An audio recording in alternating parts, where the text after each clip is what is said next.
तर मित्रांनो नमस्कार. लक्ष्मी निवास या मालिकेच्या 22 डिसेंबरच्या भागामध्ये आपल्याला बघायला मिळणार आहे. आता त्यानंतर इकडं जानू मात्र कार्यक्रमामध्ये गाणं म्हणत असते. पण आता विश्वाला माहिती असतं की जानूला अगोदर कोणते गाणे आवडायचे. त्यावेळी आता जानू मी पाहावे तू दिसावे हे गाणं म्हणत असते. मात्र जयंत ही बाहेर त्या कार्यक्रमासाठीच गेलेला असतो. आता जानूने तर चेहऱ्यावरती मात्र तिचा तो साडीचा पदर वगैरे घेतलेला असतो, जेणेकरून तिचा चेहरा कुणालाही दिसू नये. पण आता त्यावेळी विश्वाच्या लक्षात येतं की हा तर माझ्या जानूचाच आवाज आहे. मात्र त्याला जानू बाबतीतनं बऱ्याचशा काही गोष्टी माहीत असतात. आता विश्वाने तो आवाज ऐकल्याच्या नंतर त्याला तर एकदम धक्का बसतो. मात्र जानूचा त्याला चेहरा वगैरे दिसत नसतो. आता तो फक्त एक ती तनुजा म्हणूनच त्याला वाटत असतं की तनुजाच माझ्या कार्यक्रमामध्ये गाणं गाते. पण खरं तर त्याला आवाज ऐकल्यावर असं वाटतं, नाही यार इथं काहीतरी गडबड आहे, ही माझी जानूच दिसते. खरं तर ना विश्वाचं पण जानूवर खूप प्रेम होतं. पण आता त्याला त्या सईसोबत लग्न करावं लागतं. आता त्यानंतर विश्वाला मात्र आता जानूचा आवाज ऐकल्यावर त्याला लक्षात येतं की हे गाणं फक्त जानूच म्हणू शकते. तिचा इतका गोड आवाज मी विसरू शकत नाही. आणि मग विश्वाला मात्र त्यांच्या घडलेल्या भूतकाळातल्या गोष्टी आठवू लागतात.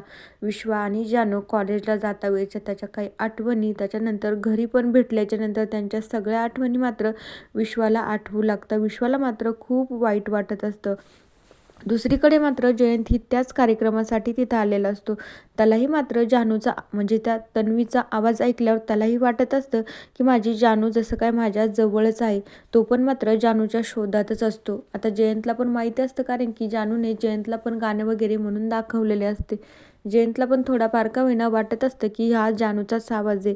आता तर काय माझी खात्रीच पटली की माझ्या जानूला काहीच झालेलं नाही आहे. मी माझ्या जानूला माझ्याकडं परत आणल्याशिवाय शांत राहणारच नाही.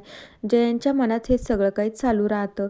तर दुसरीकडे मात्र आता आजीने भावनाला तर सिद्धूच्या समोरही यायचं सांगितलेलं नसतं. त्याच्यामुळे भावना त्या कार्यक्रमाला तर आलेली असते, पण ते सिद्धूच्या अजिबातच समोर जात नाही.